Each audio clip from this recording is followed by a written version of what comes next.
Satyam Vimuksham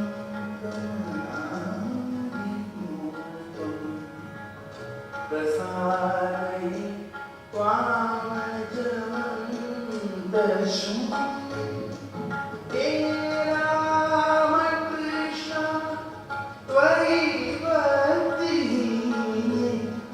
He Ramakrishna Tvayi Bhakti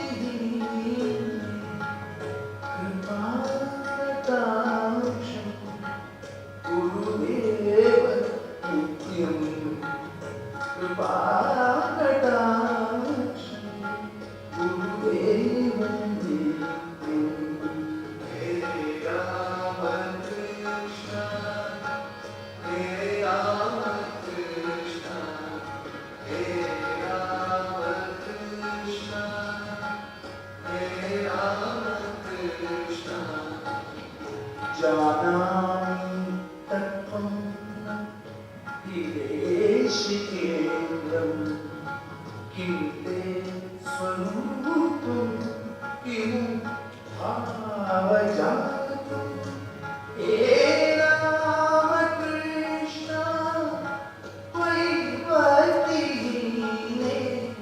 He Ramakrishna Tvayi Bhakti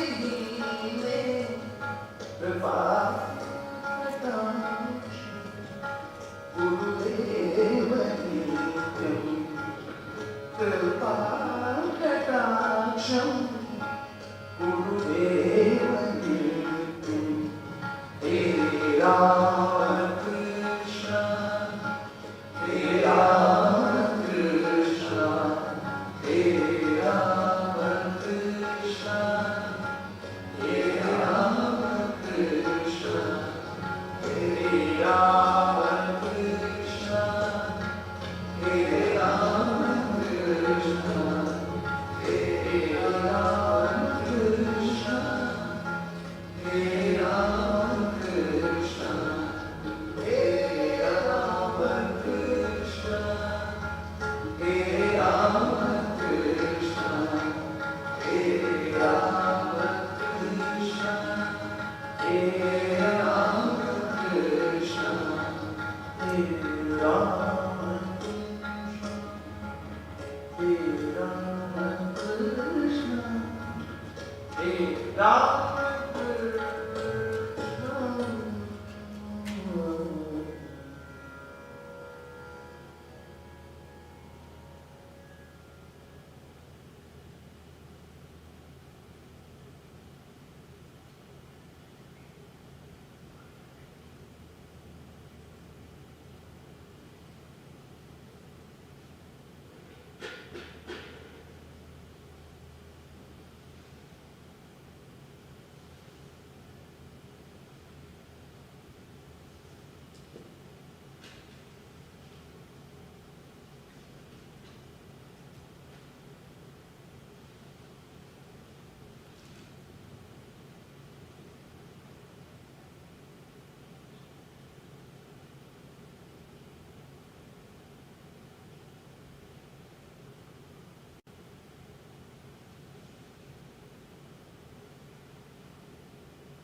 ॐ स्थापकाय च धर्मस्य सर्वधर्मस्वरूपिणे अवतारवरिष्ठाय रामकृष्णाय ते नमः.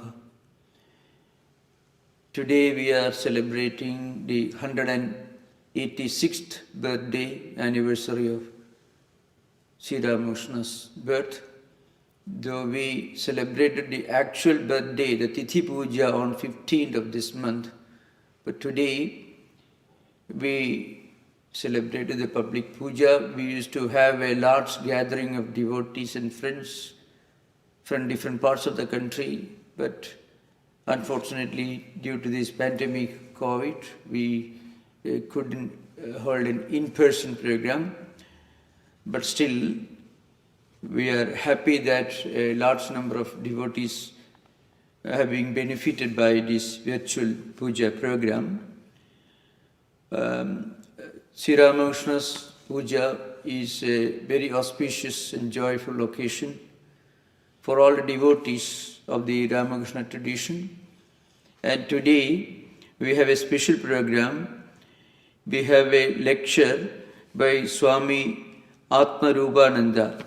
Swami Atmarupananda is the resident minister of the Vedanta Society of Greater Houston, and he is a very senior monk, an American monk who came in contact with the Ramakrishna tradition quite early in his days when he was an exchange student in Sweden. He came in contact with the Vedanta tradition of Hinduism, and then he was initiated by the 10th president of the Ramakrishna order, Swami Veereswaranandaji Maharaj, and then he joined the Chicago branch of the Ramakrishna order, and he was trained by Swami Bhashyanandaji, who was a very well-known dynamic monk who belongs to the second generation of the pioneers, that is after Swami Vivekananda. We had Swami Turiyananda, Swami Abhedanandaji and others, and then we had Swami Nikhilanandaji and many other senior monks who spread the message of Vedanta all across the United States. And Swami Bhashyanandaji is well known for his very dynamic work that he did in the Vedanta Center in Chicago. And Swami Atmarupanandaji had the privilege and the benefit of being trained by Swami Bhashyanandaji. And for the last several years, he has been engaged in various pioneering works. He was associated with the Vedanta activities in San Diego, in upstate New York, and even in Puerto Rico. And he is frequently invited for various programs in different parts of the world. And also he worked in India for many years, especially in connection with the editing of the latest 10-volume edition of Swami Vivekananda's complete works. And now we have this joyful opportunity to listen to Swami Atmarupanandaji on the subjects how he came to Sri Ramakrishna. So the topic printed is How I Came to Sri Ramakrishna. How Swami Atmarupanandaji came in contact with the Sri Ramakrishna spiritual tradition. So we are hopeful that he'll give an idea of his own spiritual journey, which I'm sure will be an inspiration to many Americans. And his discourse, his description of how he himself was inspired and came to the path of Sri Ramakrishna will be an introduction and a source of inspiration to many American students of Vedanta. Now we will listen to Swami Atmarupanandaji on the subject how he came in contact with Sri Ramakrishna. Thank you. Namaskar.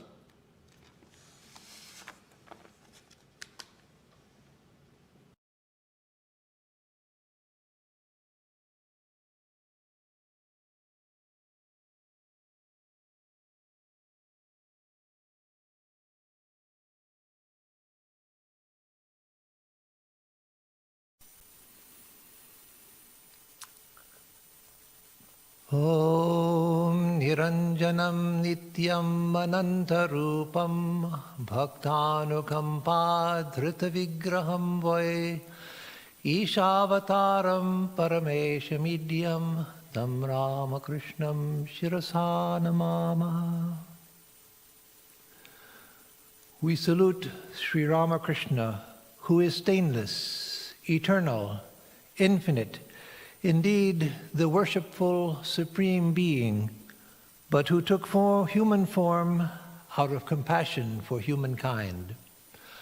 Om Shanti Shanti Shanti Harihi Om Tat Sat. Om peace, peace, peace be unto us all. So first, let me give my greetings to all of you, to Swami Tattvamayananda and the monastics and devotees. I'm very happy to be with you virtually at the San Francisco Center.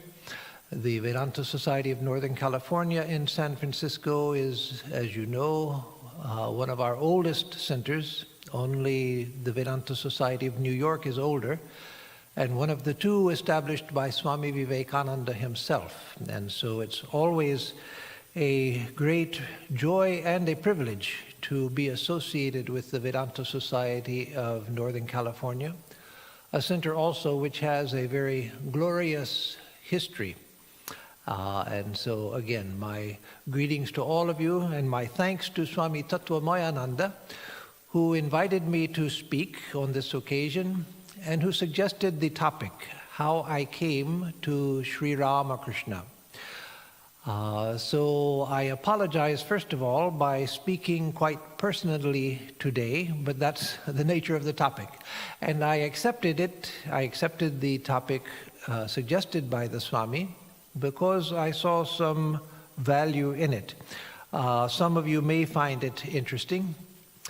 When I first came to Vedanta in 1969, or in the first year or two after that, I came across a book called What Vedanta Means to Me. It's no longer published, but it was taken from articles in the old Hollywood magazine or journal, first called Vedanta for the Western World and later called Vedanta and the West.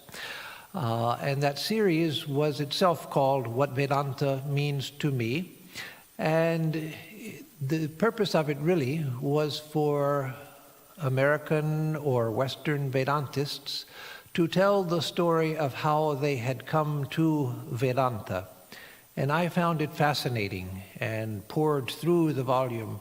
Many of the stories I could identify with much of the material, and things that I didn't personally identify with, I found fascinating that, oh, this is someone else's story, the way that they came, quite different from mine.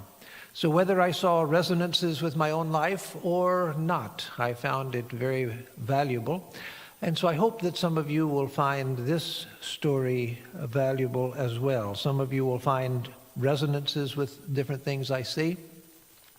And actually, it's not so much about me. It's my story. But really the purpose of telling such stories is to bring out larger themes. And so sometimes that will be obvious, sometimes it will be implied, but that really is the purpose. So let me jump into how I came to Sri Ramakrishna. When we are going forward in life, which of course is the way that we live, we're all going forward in life, we can't go backwards.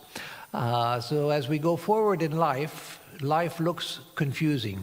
It doesn't come with a road map. It doesn't come with an instruction manual. We just sort of stumble through life and find ourselves confronted with a variety of choices, options, decisions that have to be made. And so we just do the best that we can, not fully knowing the results of a particular choice, just hoping that we're making the best choice.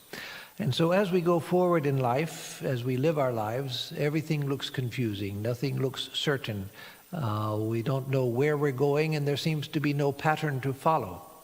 However, when we look backwards, most of us, I think, maybe all of us, certainly most of us, when we look backward over our life, we see that there were patterns.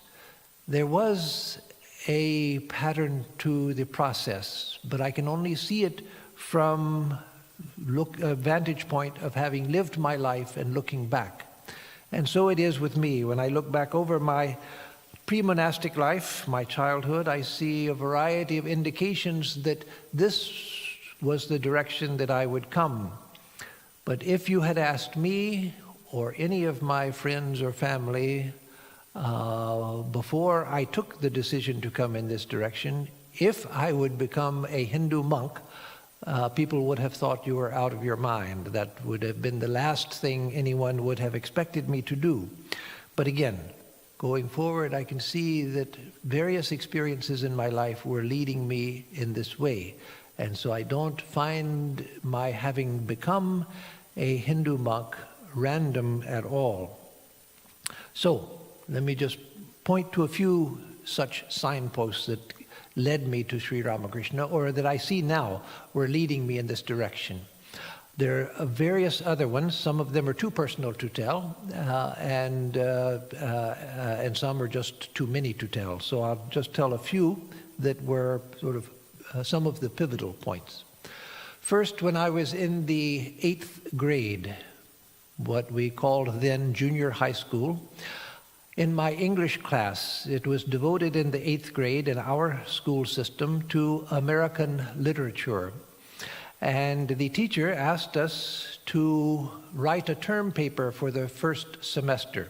We had to pick a theme from the various things we were studying, a theme to write a term paper on. And when we came to the American transcendentalists, Ralph Waldo Emerson, Henry David Thoreau, Walt Whitman, etc., and the other transcendentalists, I was wonderstruck. I'd never come across such ideas before.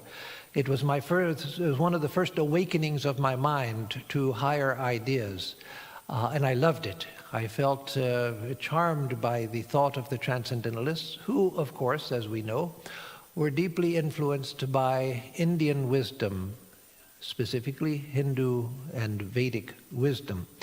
And so I decided I would do my term paper on the transcendentalists. So I went to my father, who was an English professor in a college and an administrator, and asked him if he had any books in his library in our home on the transcendentalists. And he said, sure, let me go get some. So he went to his library and came out after a few minutes with the 3 books on the transcendentalists, including essays by Ralph Waldo Emerson and Walden Pond by Henry David Thoreau, and I forget what the 3rd book might have been.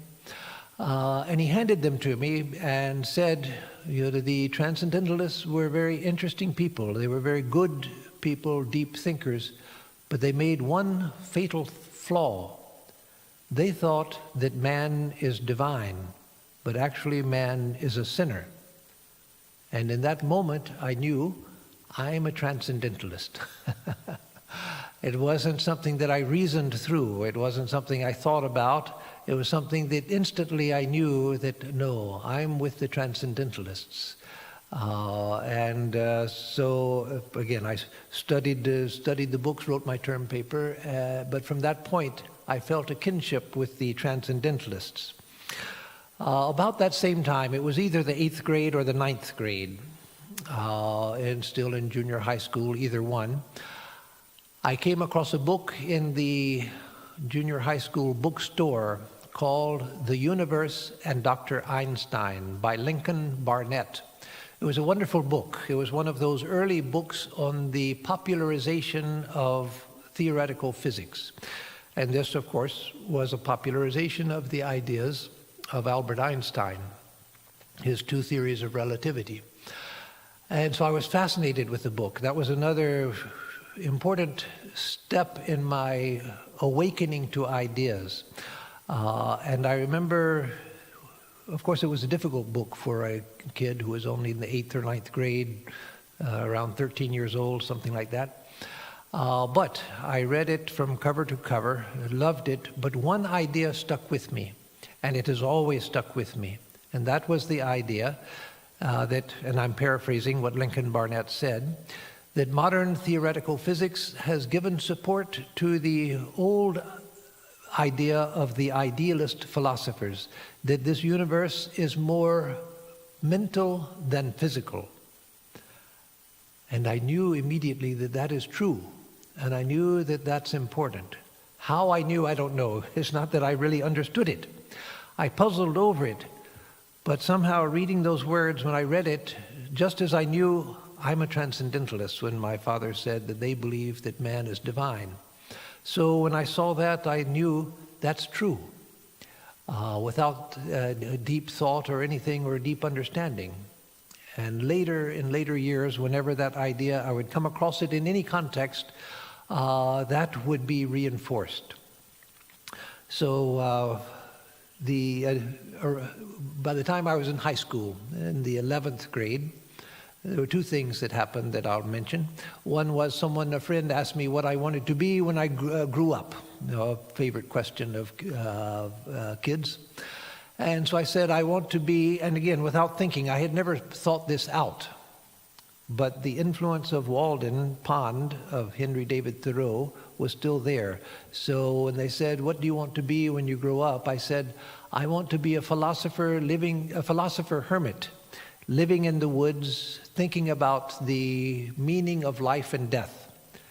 So that was a strange answer for an 11th grader. And so my friend said, well, I will come with you. But I said, no, then I wouldn't be a hermit. So again, where that answer came from, God only knows.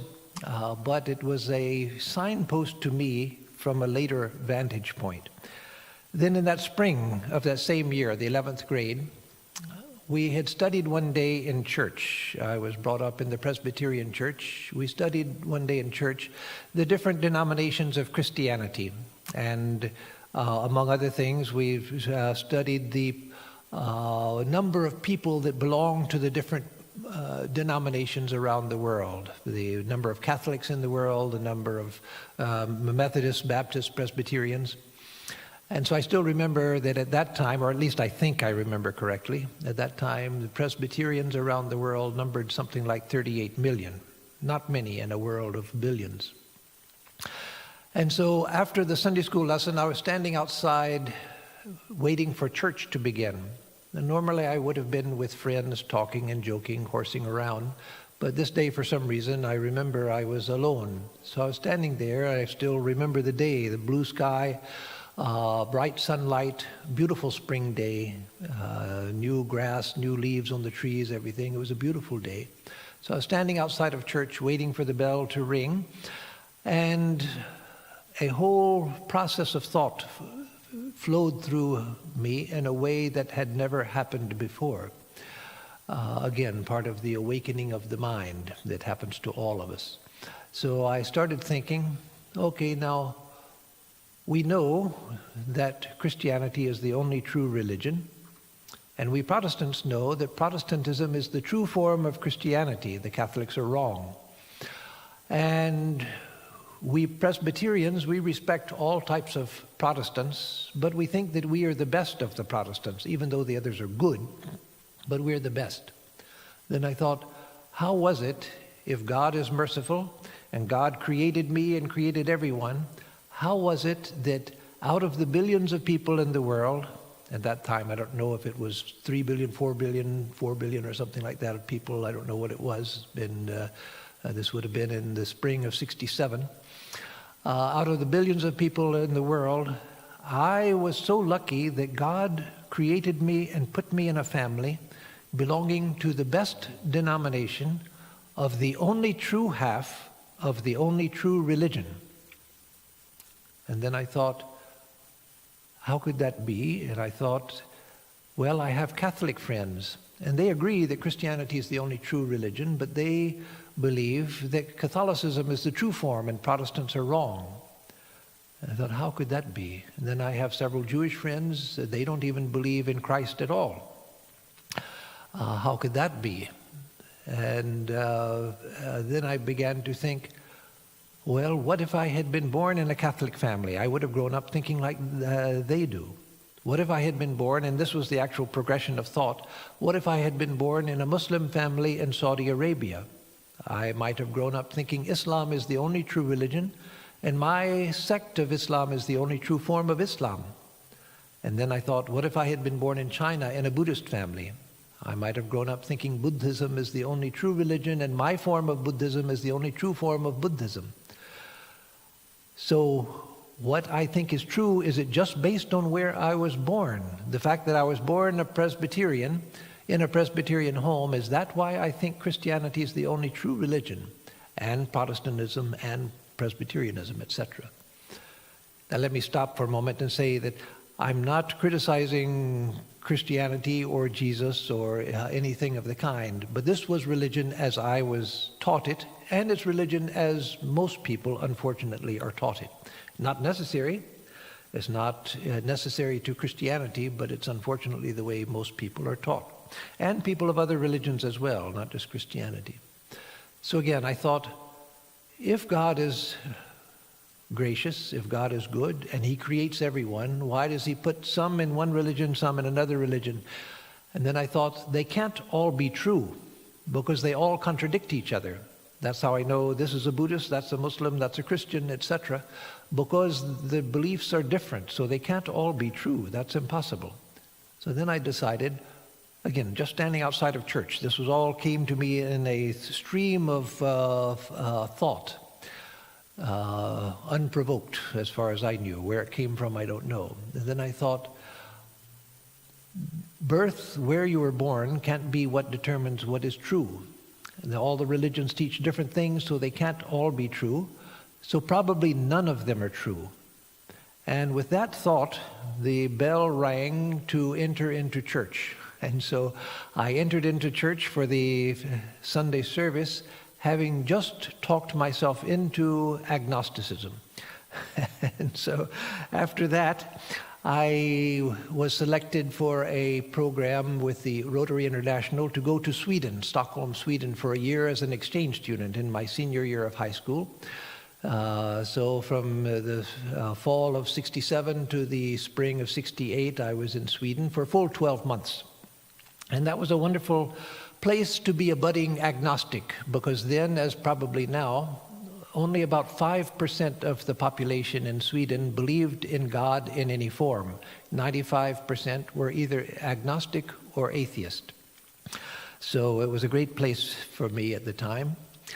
But one day when I was in the fall semester, I still remember this occasion quite clearly too. These certain occasions in my life, I can still picture the place and time and the circumstances. It was late fall. I was eating some Swedish hard bread with butter as a snack mid-morning at the break time in the cafeteria at school. And a student who was in the same grade as me, but not in my class. I had never spoken to him, didn't know his name, but I had seen him. He came towards me with a gift-wrapped little package with a bow, gift paper, a little bow and everything. And he handed it to me and just said, "I thought you might like this." And so I opened it up in front of him, and it was Hermann Hesse's novel, Siddhartha, which many of you know. At one time it was immensely popular. And it tells the story of a man at the same time as the Buddha. It's not about the Buddha, but the man at the same time as Buddha, also named Siddhartha, who goes out in search of truth. And so I read it and I was fascinated. It opened up a whole new world of someone seeking the truth. And so I thought, this is what I want to do. This is the way I want to live also, seeking the truth. And it inspired me deeply. I looked for something more. So I went to get more books of Hermann Hesse, Steppenwolf, and the Glass Bead Game, whatever, I forget the name of it now. Other books of his, read them, Journey to the East, but none of them led anywhere further than this had.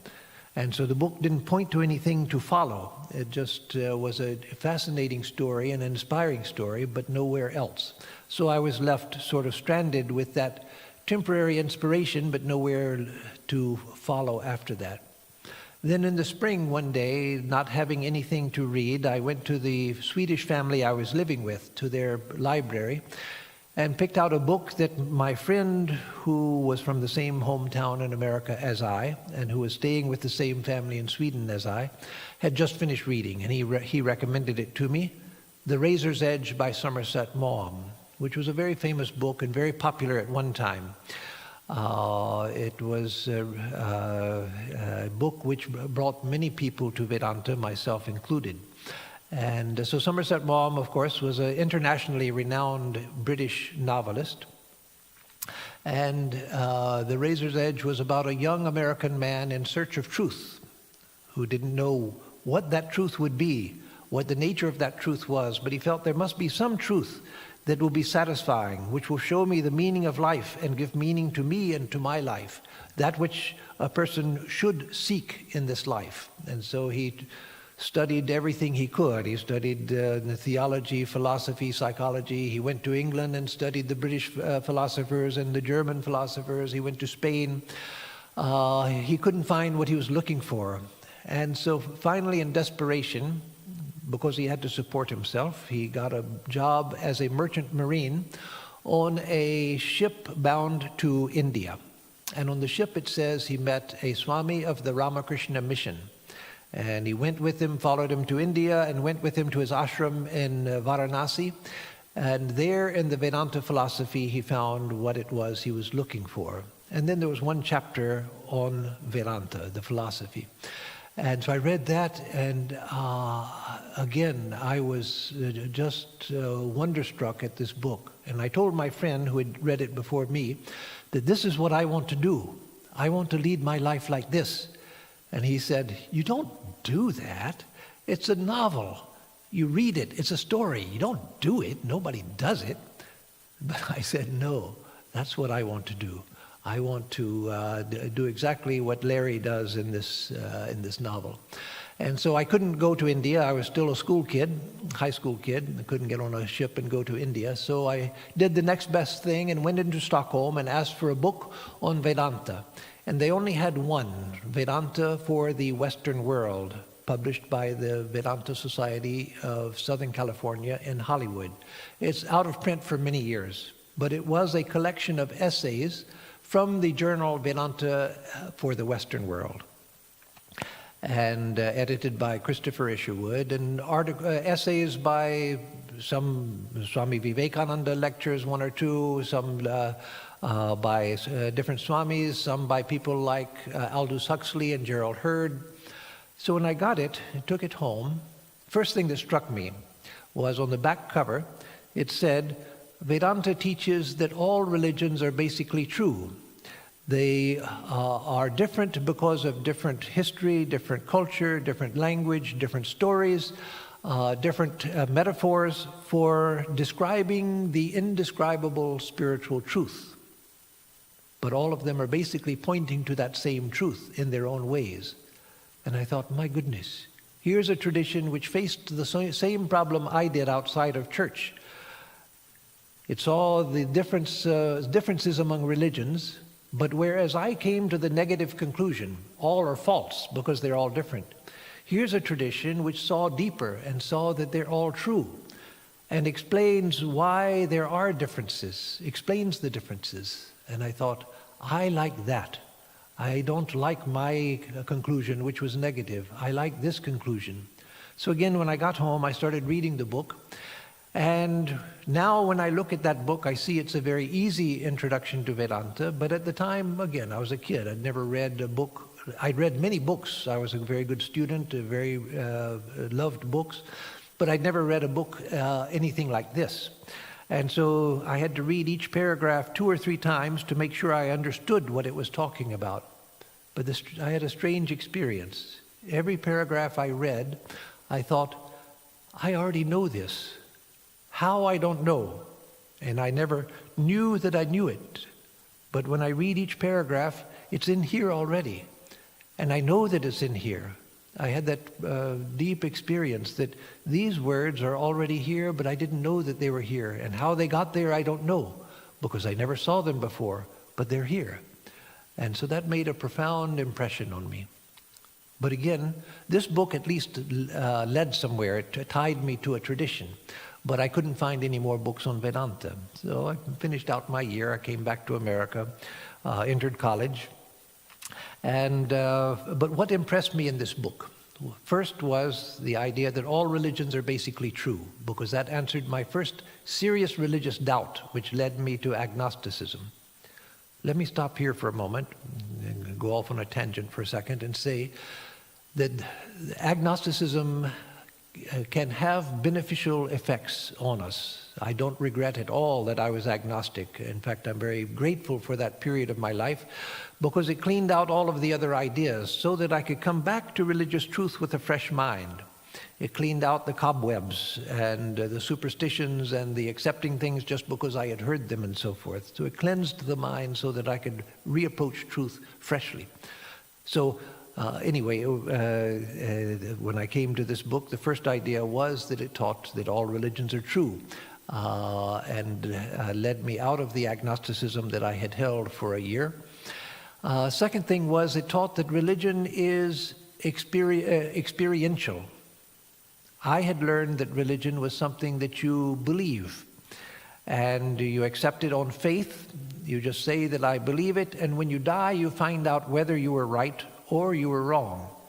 But you have to wait till after death to find out whether your faith was well placed or not.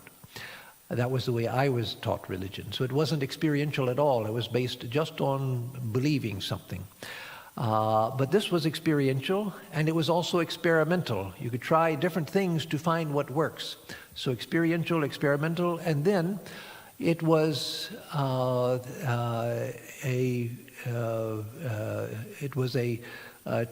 tradition which was not contrary to modern science. As a student, I loved modern science, or just science, and loved mathematics. But religion, as I had been taught it, again, it's not the fault of Christ and the great saints of Christianity, but it is religion as I was taught it. It was contradicted by science.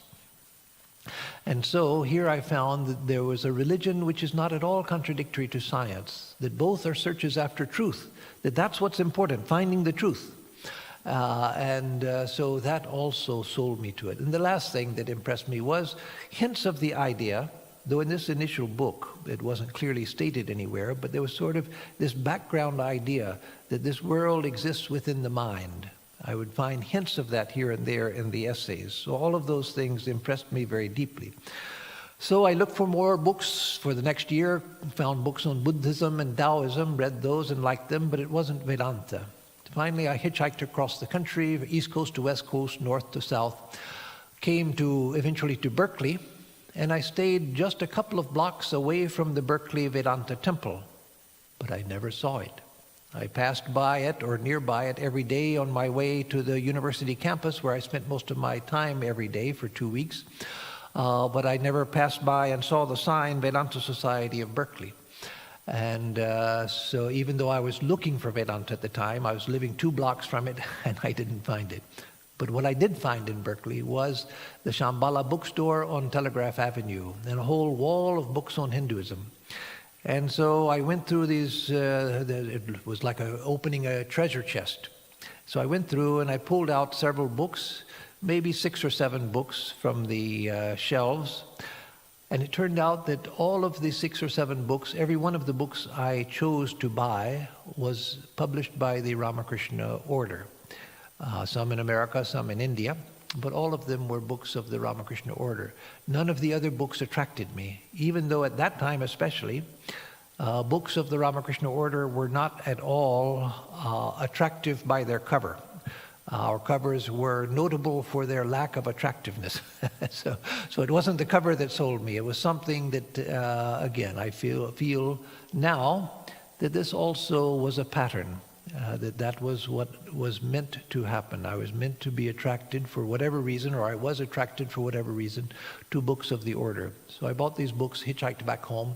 By the time I got back home hitchhiking, I decided what I want to do is to become a monk and join and to realize God. So several things happened in between, but I eventually, within 3 months or so, I got in touch with Swami Bhashyananda in the Chicago Center, the Vivekananda Vedanta Society of Chicago. And he invited me to come to see the center. I wrote to him and said, I want to lead a monastic life and I want to realize God. And so he wrote, do you please come? And you can stay with us while you decide if this is what you want. So I went, stayed in the Vedanta Society, and 2 weeks after I got there, the Swami asked me, so what do you want to do? And I told him, I want to stay. So he gave me a white cloth, the dhoti, and the white Punjabi, and said, here, these are yours. You fill out this form, and they gave me a form. You fill out this form, we'll send it tomorrow, which is Holy Mother's birthday, a very auspicious day. We'll put it in the mail tomorrow to Bellarmine so that you can join. So that was December 20th, or the day that I sent it. The next day was December 20th, 1969. So in coming to Chicago, Swami Bhashyananda had suggested several books for me to read, and so I read like the Abridged Gospel of Sri Ramakrishna and several other books like that, the Eternal Companion. So what was it that attracted me to Sri Ramakrishna during those, in that initial period? First of all, it was the fact that Sri Ramakrishna made spiritual life real. It was a real life of adventure, a real life of seeking. And that made it extraordinary. And so it also made religion extraordinarily attractive. That was a great thing also, that Sri Ramakrishna exemplified the joy and the ecstasy of higher spiritual life. And so it was an extraordinarily attractive life. And then he answered my first doubts about religion, about the universality of religion, about the different religions, whether they're all true and so forth. So that first book, Vedanta for the Western World, had answered it intellectually, but here was someone who lived that truth. And then there was the attraction of the idea of the Divine Mother. Having grown up a Protestant, where we didn't even have the Virgin Mary. I was just a Father God and Jesus, and no one else. No saints, male or female, and no Virgin Mary. So the idea of God could be mother, that was a revelation as well, and something that attracted me deeply. And then there was the idea that here in Sri Ramakrishna, I have found the new Christ.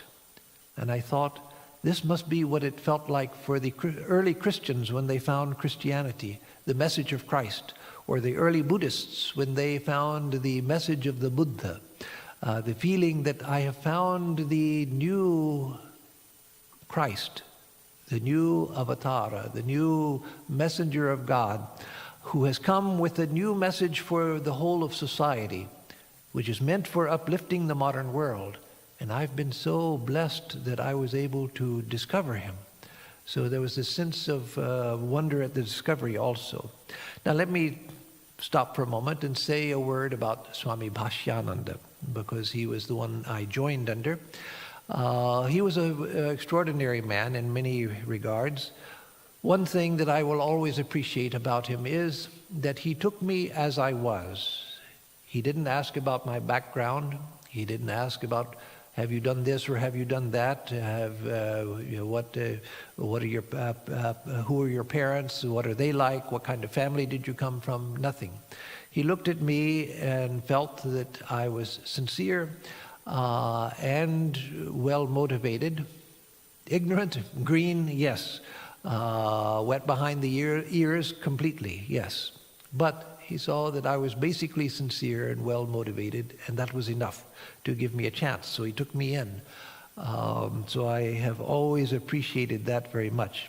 He was a man who had deep powers of concentration. I saw him for years sitting for meditation, and I never once saw him nod in meditation. I've seen even many great swamis nod to sleep once in a while in their meditation, but Swami Bhashyananda never. I never saw that. He was always erect in meditation, perfectly still. An image of meditation. And he had an MA in Sanskrit, also in English literature. So he had a broad background educationally, but he had an MA in Sanskrit also. And he had grown up in a priestly family in Maharashtra, where from an early age, he had to memorize their branch of the Sama Veda, the Vedas. He had to get up early in the morning and chant the Vedas. And so hearing him chant Sanskrit and hearing him explain Sanskrit gave me a lifelong love for the language, for the nobility of the language, for the rhythm of the language, the beauty of the language.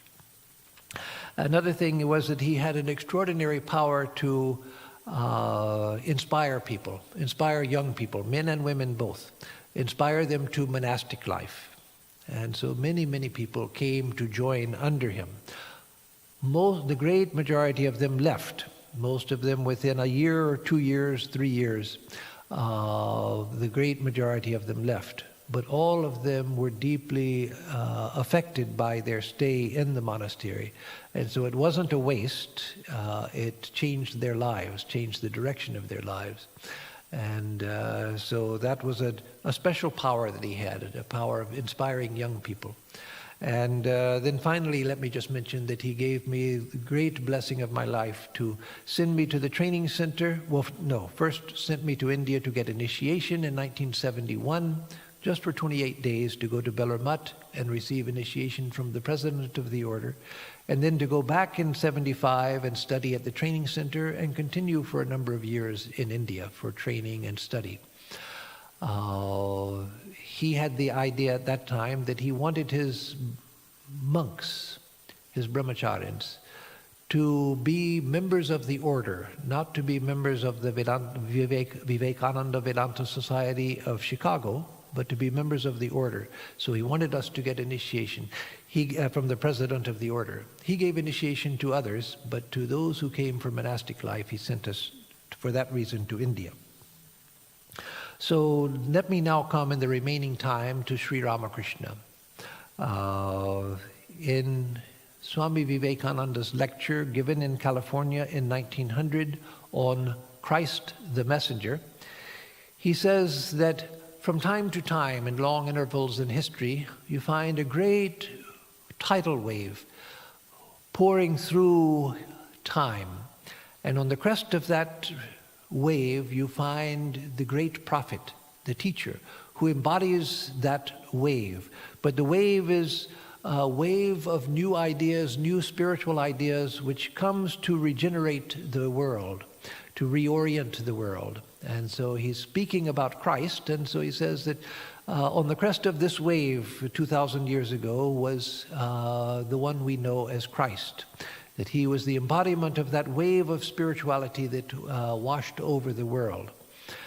And so that is true of Sri Ramakrishna as well. He is the face on the wave of regeneration which has washed through the world, and which we can say is still washing through the world, because the work of an avatara is to redirect the whole of human history, to redirect the ship of the world.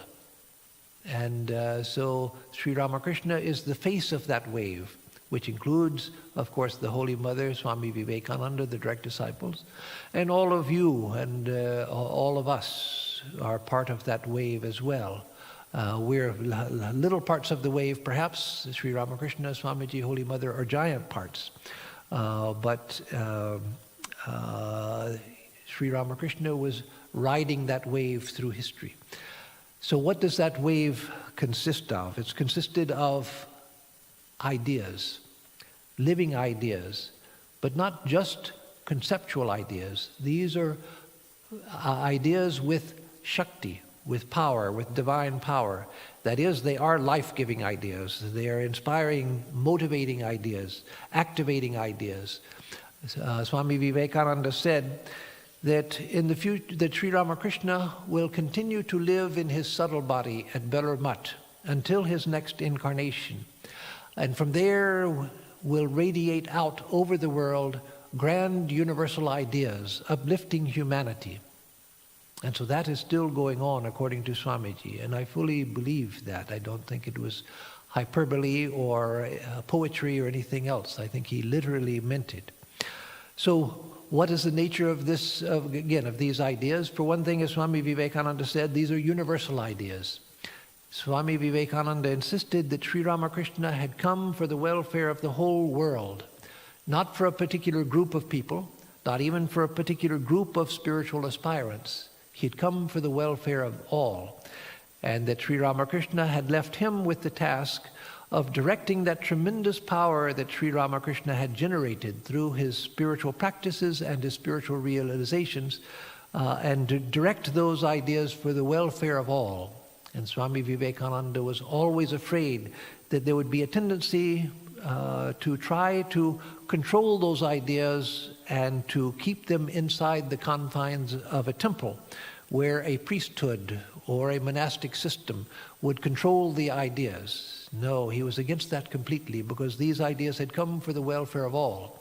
He established a monastic order to protect the integrity of the ideas, but not to control them and to control access to them, just to maintain their integrity so that they could be accessible over many centuries to humanity at large. So these ideas were purpose-giving. If you ask most people, what's the purpose of life? They'll look at you as if you're crazy. What do you mean, the purpose of life? I've got to work, I've got a family, I like to enjoy myself, have a good time, go out with my buddies sometimes, go to the club, whatever. What more? What more is there? But no, Sri Ramakrishna has shown in his life, in his teachings, and through this wave, unseen wave washing through society, that there is a supreme purpose in life, that there's a reason why we're here, there's a reason why we're alive, something that we are to accomplish, that is to find God. And again, that also was universal, because everyone finds that in their own way. Swami Vivekananda said, inspired by Sri Ramakrishna, said that I'm not against sects, only against sectarianism. If it were up to me, then I would let sects multiply until each person is a sect unto himself or herself. That is, each person finds their own way to God. So yes, there is a purpose, but that purpose works itself out in a unique way in every individual. So again, that universality. Everything in Sri Ramakrishna is positive. There's nothing in him which is negative. He didn't sit around saying, oh, don't do this, and these people are bad, and that's bad, and I don't want you doing that, and this is not a no good. He wasn't a stern moralizer.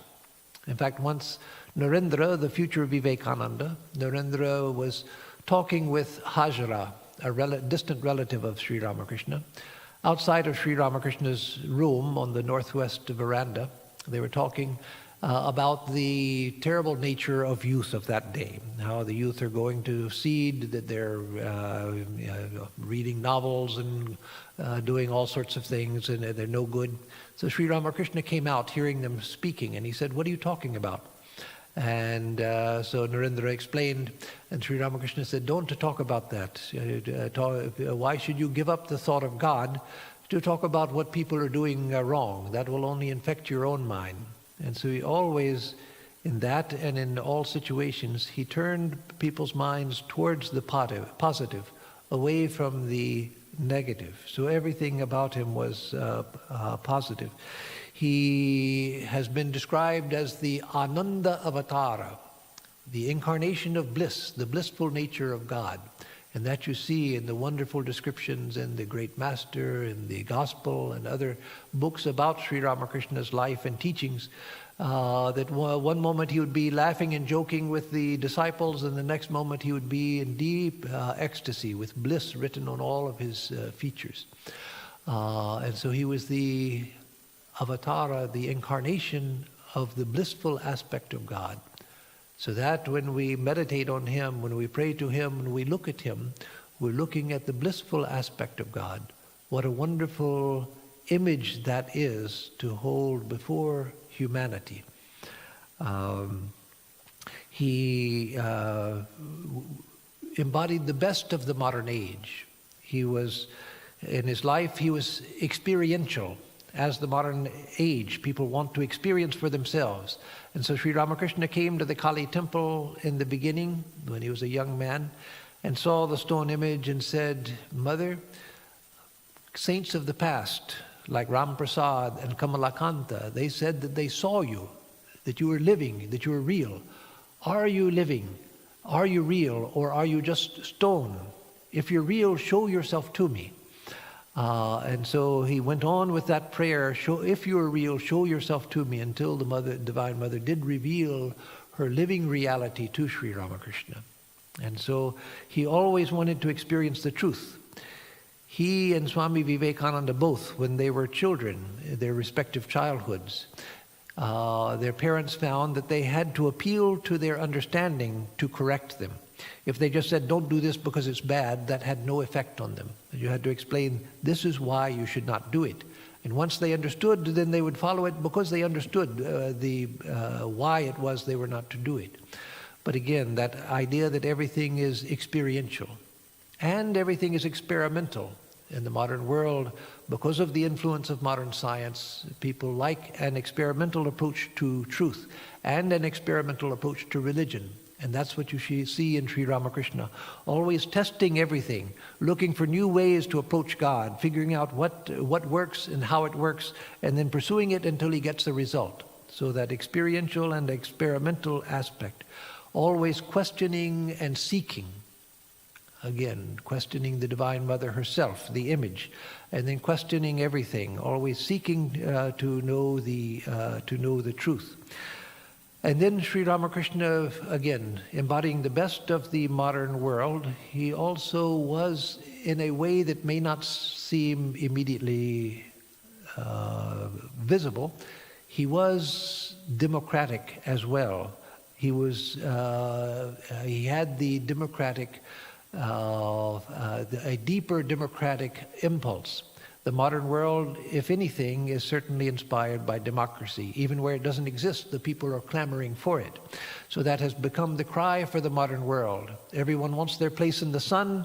Everyone wants a say in their own destiny. Everyone wants to have a sense of authenticity, etc., and autonomy. And so with Sri Ramakrishna, you find that he respected all because he saw God in all, the real basis of equality. Sri Ramakrishna poo-poohed the superficial idea of equality, which is present very strongly in America and in other countries. It was even in India in his day, and so Sri Ramakrishna always criticized that idea that there are no differences in society. Why do we go, he would say, why do we come to a great man and bow down to him? It's because there's a special manifestation of the Divine Mother's power. So all are not equal in their manifestation. But he saw the equality of value and divinity within all. And so when he was doing the worship of the Divine Mother, there were times when a prostitute would come to the door of the temple and he would see her as the Divine Mother. A cat would come into the temple, and the food that was meant for the Divine Mother he would feed to the cat because he saw the Divine Mother there. He saw an English boy in Calcutta leaning against a tree, bent in three places like the images of Sri Krishna, and he saw the English boy as Sri Krishna, as divine. As a manifestation of Sri Krishna. And so he was democratic, and again he was non-dogmatic. When he told Swami Vivekananda, or Narendra as he was then, told him about Radha, who figures in the life of Sri Krishna, the chief of the gopis, and about her great devotion for Sri Krishna, Swami Vivekananda, or Narendra, said that she was not historical. And so Sri Ramakrishna, instead of saying, well, no, the scriptures say you have to accept Sri Radha because she's in the scriptures, which actually she only appears very late in Hinduism. She's not in the early scriptures at all, not even the Middle Age scriptures. But instead of saying that, no, you have to accept it, he said, what if she wasn't historical? What does it matter?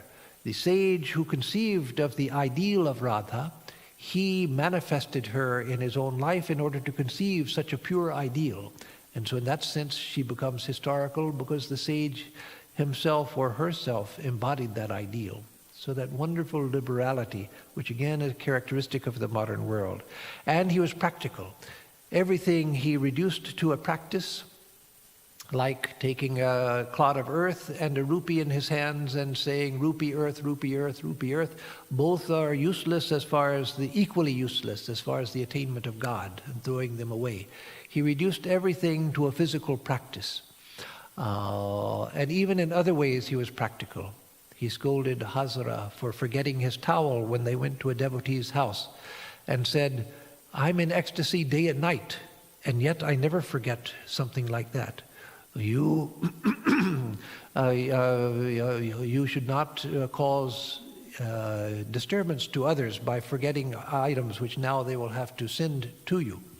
So again, that practicality he had. And he was a cure for the worst aspects of the modern age. The externalized mind, he taught us to bring the mind inside. The sense of alienation that people have. The cure for alienation, the permanent cure for alienation, is to feel connected to reality itself. A reality which is universal, all-pervasive. And whether that reality is God, and I'm a part of God, or that reality is the self, and I am the self, connected, one with all beings, is the end of alienation. And the materialism, the famous materialism of the modern world, he was the exact opposite of a materialist. We find that with Freud and with Karl Marx, Freud taught that the great motivating power in life is lust. And Karl Marx said that the great motivating power, that which drives human society, is economics. And I'm not criticizing those two great thinkers because there are many good things we can learn from both of them, positive things we can learn from both of them. But I certainly don't agree with that conclusion, and Sri Ramakrishna showed just the opposite. That the primary motivation power in life is not lust, nor is it economics. We're all seeking, whether we know it or not, for God. We want to be, we want to know, and we want to be happy. We're all seeking Sat, Chit, Ananda, being, knowing, bliss. So that is the great motive force. We've forgotten our divinity and we're in search of that, looking all over for it, and we don't find it. But that is the truth that the modern world needs to come out of its materialism, its hedonism. And he was the cure for egocentrism. There was nothing egocentric about him. Swami Vivekananda said that neither Sri Ramakrishna nor he himself had come for name and fame. They came for the welfare of all, and it didn't matter to them whether people recognized their names or not, whether people worshipped them or not. That's not why they came. They came as a free gift to humanity, and whether humanity remembers them or not, it doesn't matter. And so that complete absence of self-importance, so much so that Sri Ramakrishna couldn't even use the personal pronoun I. He would say this place. At a time in human history where the egocentrism has become so dominant, we're taught that we have to sell ourselves. We're taught to sell ourselves to others, to constantly promote ourselves, present ourselves in the best light so that people will think we're greater than we are. But no, he taught that the true strength is in the nobody, in the impersonal. So let me conclude here by saying that it was the greatest blessing of my life, without any exaggeration, the greatest blessing of my life, that I found my way to Sri Ramakrishna, or that the way opened for me to come, because I didn't know what I was doing. I had no idea what I was doing. And so I'm eternally grateful for this great privilege that has been granted, that I could come into the shelter of Sri Ramakrishna. And I might have used that opportunity very poorly. I might not have used the opportunity as I should have, taken as much advantage of it as I should have, used it as fully as I should have. But it was the greatest blessing of my life, and it will be the great blessing of my death as well. And for that, I am eternally grateful. So my thanks to all of you for your attention, and thanks to Swami Tattvamoyanandaji of the Vedanta Society of Northern California and the San Francisco Center. Om Shanti Shanti Shanti Hari Om Tat Sat. Om Peace, peace, peace be unto us all. Sri Ramakrishna Arpanamastu. May all be offered to Sri Ramakrishna.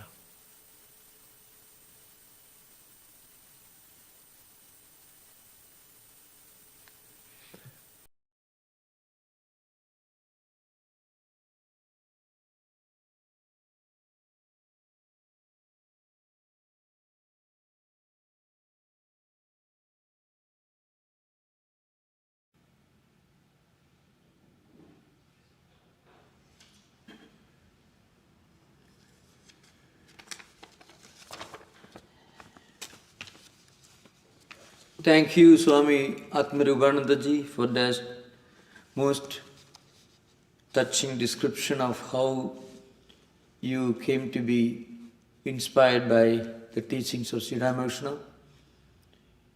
It's a great way to understand how people from different traditions, different parts of the world get inspired by the universal spiritual teachings of an epoch maker in the history of spirituality. So, on behalf of the Vedanta Society of Northern California, San Francisco, and in my own personal capacity, I want to express my heartfelt gratitude for agreeing to give this virtual talk. Thank you. Namaskar.